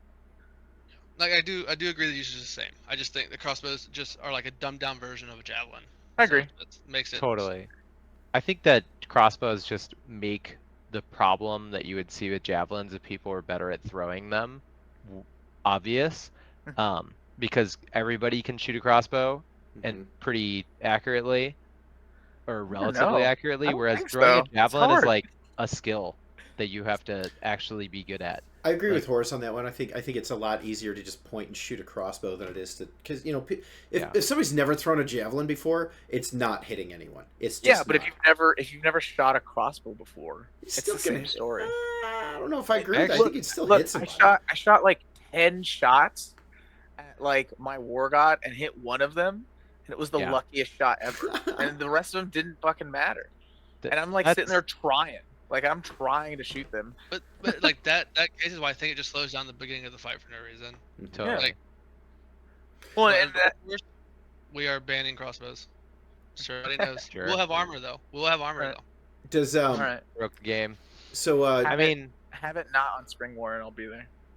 Ravel I'm thinking this asks is year. Ravel asks what do you think when considering crossbows? Do you think that they might let entry-level fighters or less confident fighters feel they're more useful in an otherwise intimidating tournament? sure. I think as a general idea that sounds great, but here's why Are you I only gonna let new people use crossbows? well exactly. Is that what And- they're saying? Oh, it's just No, they're it's a question. This case for it. You What do know, you think? here's why I think it's not. Here's why I think that's not actually a really good use case for it, because what is true about everyone sitting on this panel right now? What is true about high level fighters? We have fucking gear. Like, we've been doing this a long time. I've been collecting a whole armory for the past X amount of years. A new person doesn't have that gear. So, I got a crossbow in my garage right now. I have 2 or 3 of them, I think. A new person, they've got their one sword. They're new to this game, more of an entry level fight. They're not going to have a crossbow. So it's almost like a problem of, it's almost an Amtgard level problem of like you have people that have high level classes with abilities that that are really strong on top of the skill that they already have, and a new person has none of those things. They either won't have a crossbow or only have a crossbow. Exactly. And I would rather Yeah. them not to only have a crossbow. I Yeah. think that the other thing there too is that you're asking like, how do you reduce the fear of entering the meanest, nastiest tournament that you could possibly enter, where everybody's gonna have armor and beat the crap out of you, be fighting really hard, and they're gonna push you over. Having a crossbow isn't probably gonna help with that. In fact, you might get hurt because you're holding a crossbow in a tournament where people are gonna push you and It's punch like you. it's like and, trying to make a UFC fight more more Yeah. approachable or So- more accessible. I mean, With Like- the with the board and bow meta, Ink Von Squid asks, with the board and bow meta, what would break that meta? Another bow in the team. What would be the way to defeat the board and bow team? Just waiting it out, like Spicy was saying.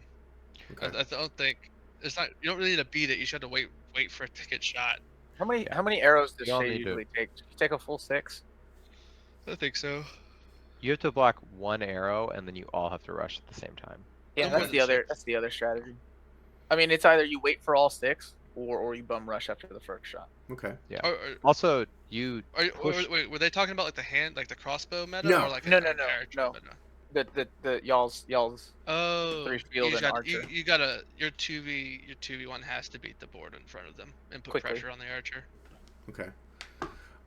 Ink Von Squid also asked, if you had to fight yourself in a 4-man tournament, what or would you throw do? javelins at her. I think I've seen you guys lose You a could round just- once. or you could, if you have another archer, you can try to archer battle him. But the problem is then it's 1v1s against the front half, so your 1v1's got to not lose. Mhm. Mhm. If you had Bell to, says be better.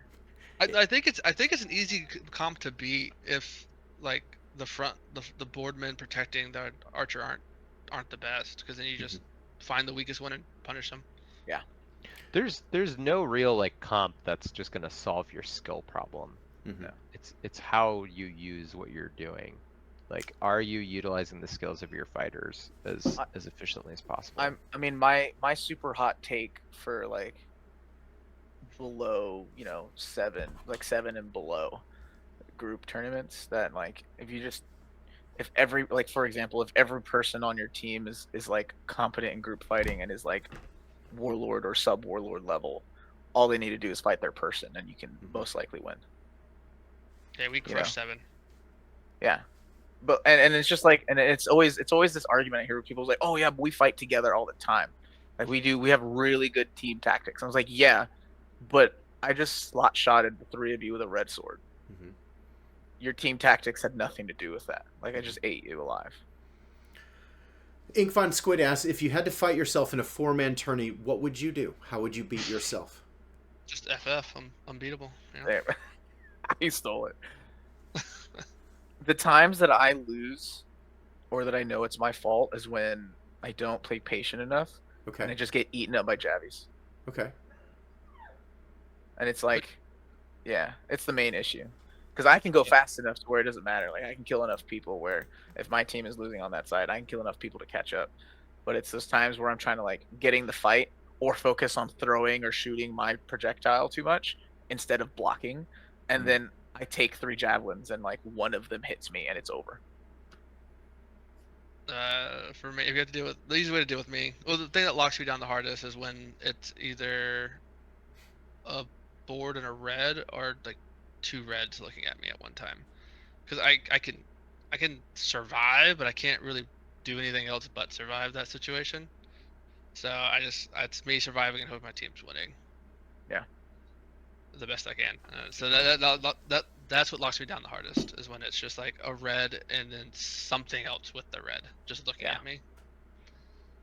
Horus, how do you beat yourself? Left hand, right hand. No, just don't let me do anything. Stand there, wait for your hit you in the teammates leg. to do good stuff. Because I like to take advantages in 4-mans. I like to have that like explosive moment. Because if you can consistently kill 2 people, it's just really fucking hard to win against that. Someone who's always going to put you at disadvantage. Do you think I'll ask the last question for the question time. We talked a whole bunch about intimidation. We talked about the brutality of a 4-man tournament. We talked about checking people, knocking them over, aggression, all of these things. Do you think there might need to be a space for a non-men's 4-man tournament? Is this something we're just missing? Because if I was somebody that maybe was AFAB, if I was somebody that was, just had a much smaller frame, and those kinds of things, I'd probably be terrified to join into something like this. I got 2 thoughts about it, I guess. Does the person, so would the AFAB person want the like physicality still? Not non-men's in general, Yeah, they want the would the non-men's want like to be able to bash somebody? But they want the rule set, really. Yeah, because you can either do it 2 ways. You can either have like an open tournament, but you just take out bashing, checking, kicking. You just take that out of the game. So it's the game except for that part. Which, I mean, that takes out that right there. If they still want to do that, just don't want to, like, non-men's don't want to do it against, like, 6 foot plus, 200-pound guys getting bashed and everything, then you can do a non-men specifically for that reason. But either way. Okay. Maybe that might be it. That might be I know we're gonna do some more shows about some additional non-men's kind of issues and stuff like that. That might be a question to ask, further down the line. Is like, hey, is there some space here? Do we need to have a space to, to have a non-men's version of this so that, because I would, we've got some very tough non-men fighters out there who are strong and tough and want to, like Ash the Smash is saying in chat, if I can't bash, I'm not playing. But is that fair to ask people to go in like, hey, you have much less muscle mass. You're 4 foot this. Here's this 8 foot tall man that's gonna, bash you into the ground. I don't know. Just something to think about. I think. In risk of canceling myself. Careful. Play amp guard. Moving on.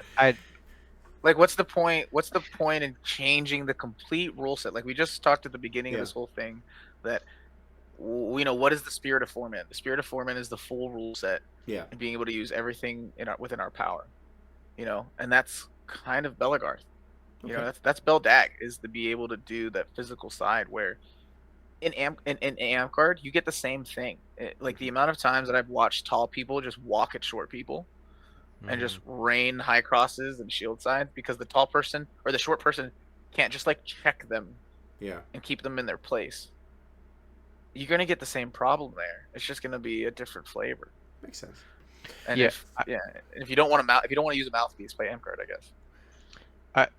I would just say that you're not going to get rid of physical differences in that way. Like, if you want to run a tournament that has less physicality in it in Belgarth, do it.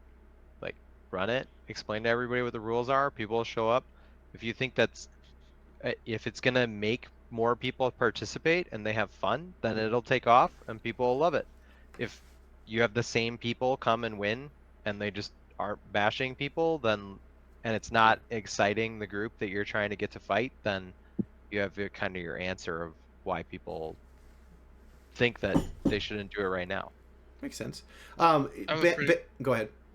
I have a pretty funny story about Warlord Nip. You know Warlord Nip.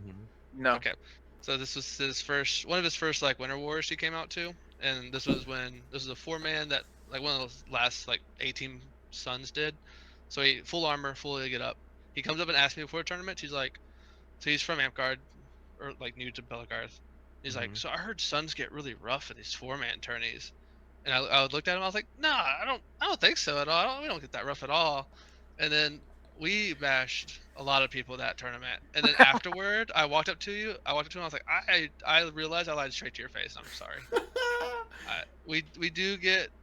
I wasn't like looking at it. Yeah, it's definitely rougher than like he would like. I didn't think it was that rough. Like just from being in it for that many years. Yeah, that's it's just normal. how it is. Yeah. But as for like an amp guarder standpoint, yeah, that was. Okay. Yeah, we get rough for what you're thinking, 100%. Banjax brought up a point that there's a decent number of like relatively large women who would bash the living shit out of smaller women, so it might not necessarily be a gender question. You know, I don't think it's a gendered question because Yeah. I've seen Maddie check people my size plenty of times. Fair enough. Let's talk about how to run or herald a 4 horseman. How do we do that? Let's start with running it. How do we run one? Very basics of tournament running, right? It's knowing that the 16, 32, 24, 128 divisibles, and how to do buys appropriately. That way you don't end up with a round robin at the end. It's the very basics of running any tournament. Group tournaments, the same thing. The other things that I would say would set it up for success is laying out your special rules, if any, ahead of time with plenty of time to plan. Okay. You know, if this is going to be a weird 4-man where, like we had at Winter War, you can only have so many javelins or a crossbow, right? Like that information has to be out there for people to like decide and plan and all those things. And when you say out there, I mean how early does that information need to be? Like weeks, months? As soon as you decide, like it's Okay. at the bare minimum a month, I would say, just for Okay. you know, and it should be part of like hyping up the event. Be like, oh, 4-man, these are the rules. This is what we're doing. Just like not the day of, or you know, you could do a week before even. Like that's fine. At least gives me time before I'm packing my car to decide. You know, it just can't be the day of. Okay. Bel, what's your take on running a 4 horseman tournament? Pretty much what Spicy said. Okay. As far as running it, is Herald? The question was heralding a separate topic? Yeah. To this? Or is Yeah, it... we're gonna talk about running it, and then we'll get into heralding. Okay, I have more heralding stuff to involve. Okay. But as far as running it goes, just pretty much the basics of running a tournament. You know, Okay. I try see not to right. round robin. Horace, No. thoughts? Any extra thoughts on that? No? Not really. All I right, mean, it's not really that much different from other tournaments. Okay. Definitely do what almost everybody does too, and when you actually call everybody over to talk about something, only get the team leaders. You don't need every hanger-on all standing in a big group, making it confusing how many teams you actually have. That's true. Okay. Let's talk heralding then. How like I'm a herald. I've heralded before many times, but this is my first time heralding a 4-man tournament. What do I need to know? It depends on, you know, who's running it and how they want the heralds to herald. Because sometimes we've done like person heralds, like each person gets their own herald. I personally prefer zone heralding. If anyone has played basketball, kind of like zone defense. And you know, when you stick to your area and you kind of like are observing the things happening in your area that like really matter. Mm-hmm. But that takes a lot more experience than just kind of like random Joe Schmo. Makes sense. So I think person on person is probably, you know, more person power heavy, like as far as volunteers are concerned. Mm-hmm. But it's probably one of the better ways to maybe try to get through it. It's always just going to be hard and chaotic, honestly, Okay. unless you have like a professional team of heralds. Bel, what are your thoughts? So first off, it's an honor-based game. It's not a It what should game? be on you. It's an honor-based game. It should Okay. be on you to track your armor, your hits. Mhm. We shouldn't need 13,000 heralds in the field Yeah. to make a call on one person. Mm-hmm. I understand individual heralds, but I hate it for the fact that there are so many people in the ring. It's already a 4-on-4. I'm already trying to track movement from the other team. Mm-hmm. When I have 4 heralds also running behind me and running around me, I can't stand it. Like, I much prefer the zone heralds. Like, you have your spot, they sit there, they watch their zone. They're not like running in the fight, also trying to keep up with the person they're supposed to be watching. I've Making, checked a like- herald before. Like They're I'm just there. trying to Like, I'm run trying to run a wide route, and I'm like, hey, we have a lot of field. Can you move? And they're like, nah. And I'm like, stick. Cowabunga it is, Herald. Boom! You're in my way. Mm-hmm. Yeah, but like with the game, like heralding's important. Heralding should really be to clarify like timing, Mm-hmm. clarify like questions. It really shouldn't like. It's a part of the game. It really shouldn't be to like everybody trying to call one person Call dead shots, when they yeah. clearly make a call that they think they're like that was light. If that person makes the call to light, it's a light call. Mm-hmm. Like if they have a question, they're like, hey, did that hit my shield or my? If they have like a buckler, did that hit my back or my shield? I couldn't tell. That's what the Mhm. herald's for, and that's what the Okay. herald should be for. Like I think what really- heralding, Or just like really To blatant evolve. cheating. Mm-hmm. yeah, really, really blatant cheating. But Yeah, Which you would don't need to rarely call happen. edge cases where they're calling light or it looks like it could be light because they got some shield on it. You don't need to call that.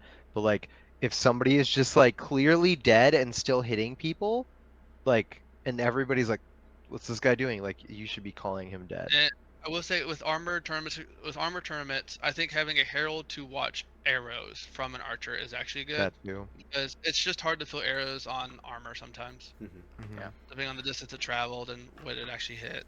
I think one of my biggest irks is heralds not watching like safety things, like bashing people on a leg.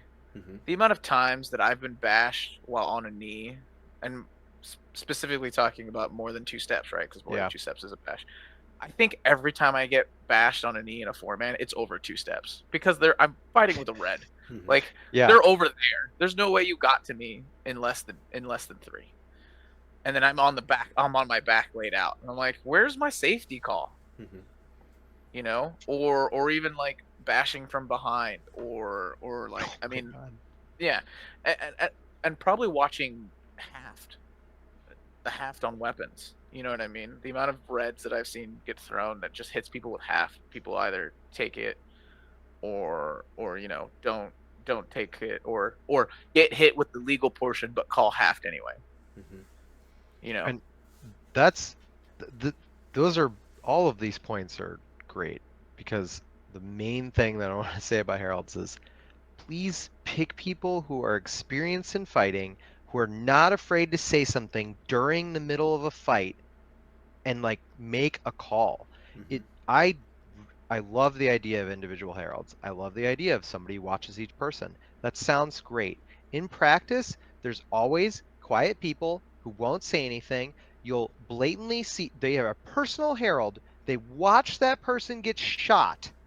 That person doesn't take it, and then they keep fighting. Why is that person have a herald if they're not going to say anything? They Mhm. saw them get shot. It's blatant, and like maybe they didn't feel it. I'm not saying that this person is even like purposefully cheating, but like what the fuck is the point of having Yeah. a personal herald if they're not going to call anything? And so you need somebody that's going to say something, whether or not they're a personal herald or they are a zone herald, but somebody who's going to say something, somebody who's willing to get in there, and somebody who's willing. I mean, you don't want to have to stop the fight, but like if there's a huge game-changing fight thing, you don't want to constantly be fighting fights. You got to say something and say it fast, and like do something about it. Because in my experience, like it's people get shot, people get hafted. There's some like very game-changing thing that happens where somebody's taking dead when they shouldn't, or they're not taking dead when they should. It's not like an edge case where somebody's getting like barely hit and you don't know if they called armor or not. Like that's not it. It's always something big, and like you need to actually say something and be willing to be the herald and make a call. Problem is volunteers. They're volunteers. Yeah. The fighters who have the best experience with it don't want a herald. They don't volunteer the herald a lot of the time. They're in So it. you A got lot of these time they're people- fighting. Yeah. Yeah. So you have these people who like, I'll herald since you need a herald, and they're doing it just because they're like participating and trying to get to the game, which I don't want to like begrudge them for that. But Yeah. like, if you're not going to say anything, you just don't need a herald.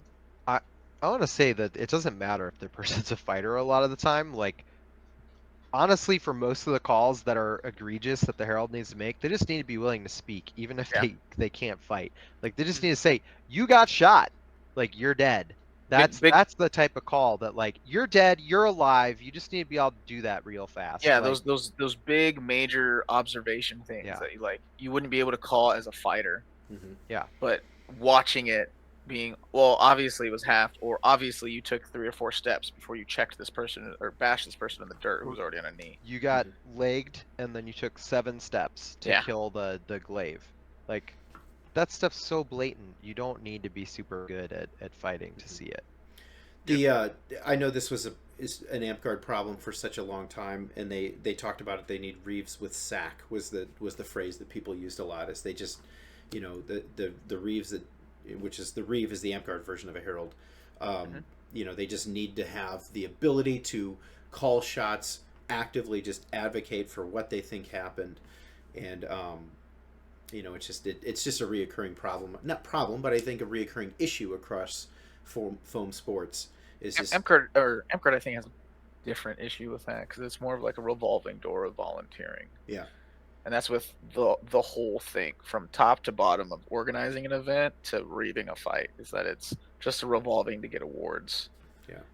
And That's and amp guard's a little bit more of a niche situation because usually we're not reaving, group tournaments, we're reaving one-on-ones, and those like small timing differences and angles and like wraps all matter, and some people just have no idea how that works. Makes sense. Let's tackle our final agenda item here. What are some similar formats to 4-man, and what are the differences, the major differences? 7. Most common 7 and 2-man. Yeah. I think a 2-man. So let's start with 2-man. Like, what are obviously there's a number difference. What's the major difference here in terms of the feel, how it flows, that kind of stuff? I don't think I would ever want to fight with an archer and 2-man. Yeah. Don't fight with an archer. You want to combat. Like, I feel like you can have a really good spear, I guess. But I would, like, as a 2-man, I would really like to just have somebody else that can also fight 1v1. Yeah. Okay. And it could be red. I think reds are really good in 2-man. I think reds are really good in 2-man. Okay. And it's really interesting. You can go like both ways, right? You can either go, and this is where I think teamwork is more important than 4-man, because 4-man is just too much chaos to like rely on your teamwork. But like 2v2, you're like there next to each other, and like that teamwork can be like, hey, communicate, let's split a little bit, and I'm gonna juke this guy out, like, oh, I'm gonna cover this block for you, or I'm gonna open you up, you know what I mean, or I'm gonna take this hand block and you can throw something while they're blocking me while I'm still looking at my person. And I think we're better the longer you fight with one person, the better you might do, rather than like a 4-man where the longer you fight with your group, it really doesn't amount to too much if you're just outclassed. Okay. You can space people a lot better in 2-man. Like you can like separate the fight, like leg one, and then make it a really easy. Like you can make much more space happen than you can in 4-man. There's just more people on the board, so it's harder to make that space. Let's talk about 7. How's that? Because 7 and 4, I feel like, is somehow less of a difference between 4 and 2. I think it's huge. I don't It's know. just It just becomes small, like squad tactics. and it's less about like individual skill and more about like, I mean, if we just look at it statistically, if we just like the team who throws the most shots will most likely win, Hmm. Yeah. right? I In think these like sevens. I think 7 plays to the team factor more than the individual factor than 4 does. Yeah. For sure. So you're less likely. Now you have Go ahead. you have a team of like strong, like our 7-man at Winter War. It was like Spicy Sons. So Spicy and then Sons, and then like I died in the first fight instantly, and I looked back and everybody else is dead. So I was like, "Good job, team. I don't know what I happened. did- Y'all are great." I did nothing that entire tournament. Like So like that's just a bunch of good fighters just winning, and that's just yeah. Mm-hmm. it was a crush. But So you're less think likely that- to rely on a carry and a 7-man. It's more about Yeah. just the momentum. Yeah. there's more chaos, so you can like catch a flank.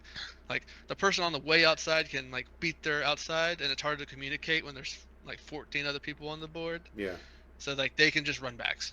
Okay. Yeah, your total team skill matters more, but also just the teamwork aspect of just like all go at the same time and be acting matters even more because as you get to 7 people, it becomes harder to have 4 like super solid.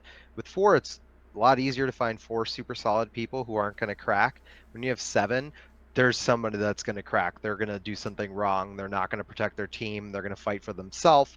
That you're going to find those options, and if everybody's all doing their thing, even if it's 6 and 1 archer, like you're just gonna fuck them up if you all push at the same time. Okay. Ravel asks, at what point does it just become a line fight as opposed to like, what's the difference between a line fight and a 7-person team? 10 man. I think Spicy said it's arena based. Yeah. Okay. It all depends on your arena. Like Winter War is probably the what's it called? Eastwind Castle is probably like the smallest 7-man arena I think people have used. And then Winter Wars, the next one up from that. All the other 7-mans I've ever been to has been more of a way big field, like half a football field. Oh wow. Okay. And like we did it at Ragnarok, there were no like little spots. It was like a huge field. So like these fights never turned into like a line fight. It's more of like, here's your squad of 3, here's your squad of 3, there's your one out on the outside. Okay. On these bigger fields. Or you like kind of all huddle together with a bunch of reds, and the boardsmen have to come like somehow break you, Okay. but also not get flanked, right?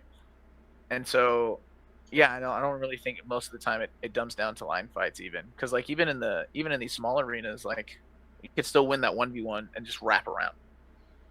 Yeah, I think even the line fight question, even going back to the 21-man when we had that, even how we were like. How I ran the 21-man team, it was 3 teams of 12, 4 shields, 3 supports, and an archer on each set. So you had 3 individual blocks, and even at that, it wasn't a line fight.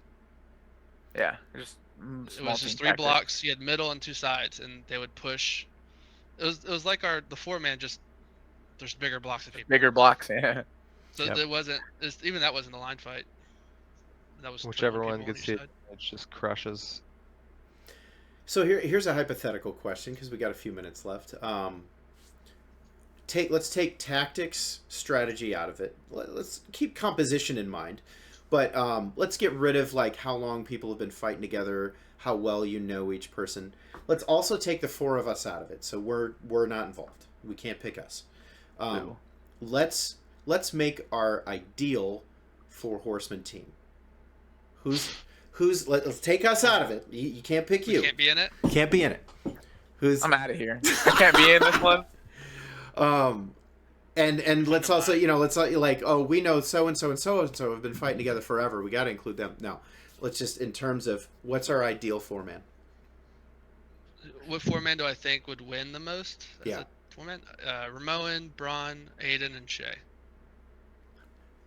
Let's take the Whatever. let's take the I took the pride. out of it. Let's take the unit pride out of it too. Let's go. That's not unit pride. That's No. That's a show record right there. I want mine is actually not that dissimilar. I want Shay, Braun, Tree Thump, and Peter. Okay. That would be very annoying to Yeah, fight. but I put the Suns just work better together. It's just been doing it for so Yeah, long. we got to remove that. You got to take that out of the equation. That's what I mean. Okay. Yeah. Oh, okay. Because yeah, that you could even switch out Braun for someone then, but I still think that actually works. Just because I think he's really good. Would you have at Peter on then board or Flow? Huh? Would you put Peter Board. on Flow? Board. Okay. Yeah. Peter's board's bad though. Damn. Not a team tournament. Nah, I'm just kidding. Just kidding. I mean, you can actually put him in 2-sword with armor. I just think that now, with like the more reds and the crossbows and the javelins, I want to do that. I agree. Yeah, I think Reds are just really good. Spicy, what's Yeah. your 4-man?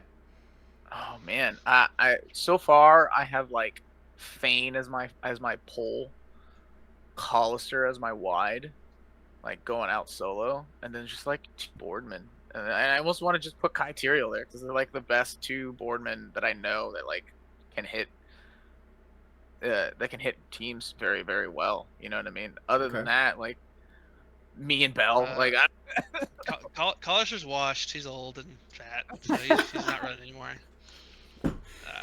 19. We're talking about like 2006 Callister or something. Oh, okay.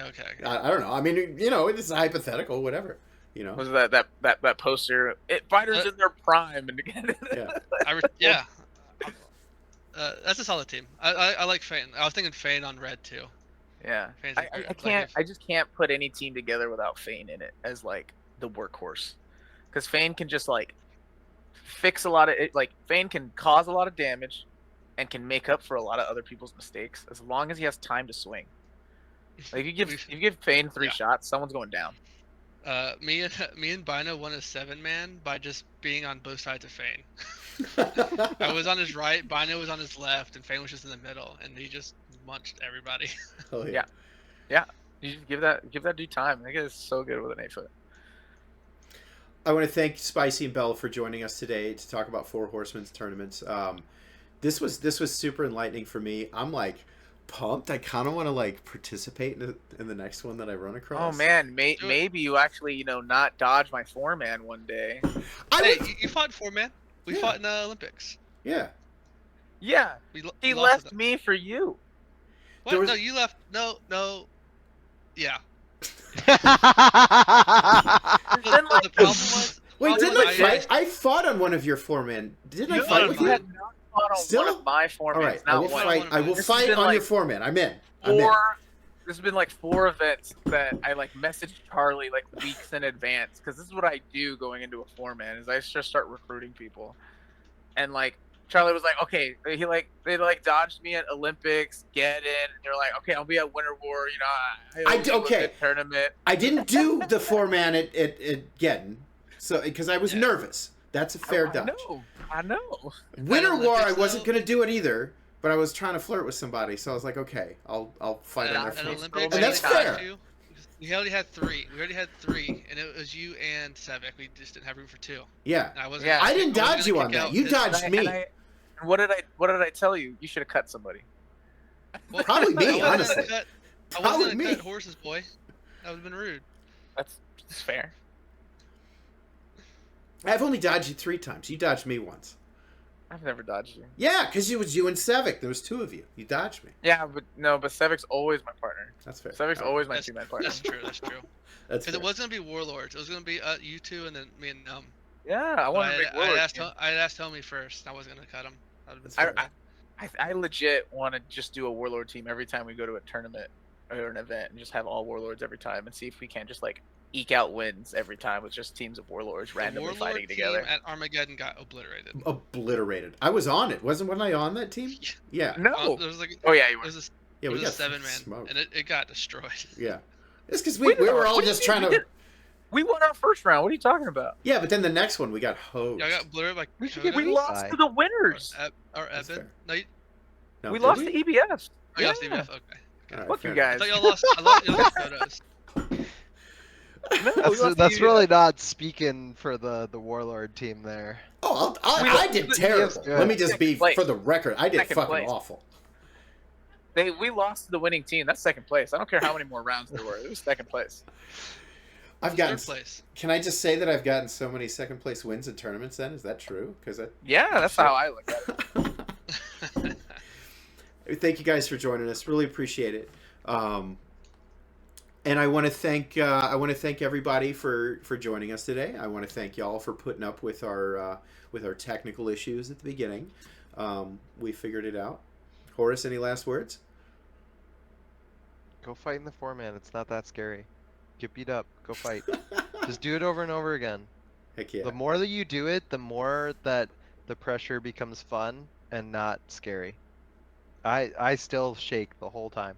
And then I start hitting people and I'm fucking thrilled. It's the most fun that you have sword fighting that day.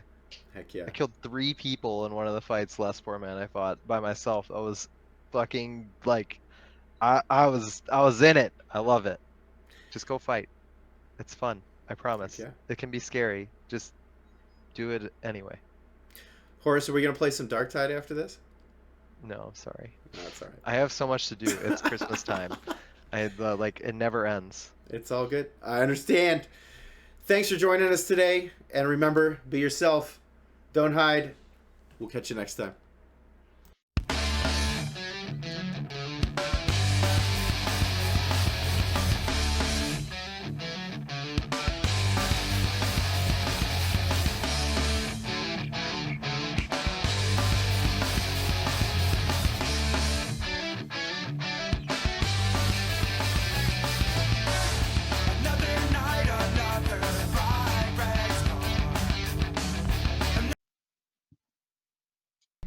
Hold on. Wait. What? Don't say anything. They can hear us. I can't hear you, though, so if you say something, I don't hear shit. What is it? Technical producer? I gotta find the thing. When is Spring War?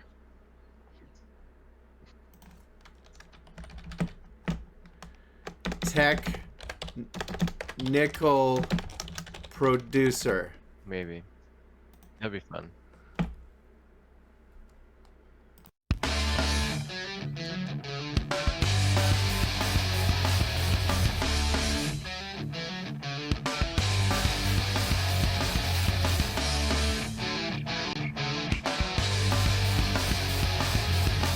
Is it still on the same weekend?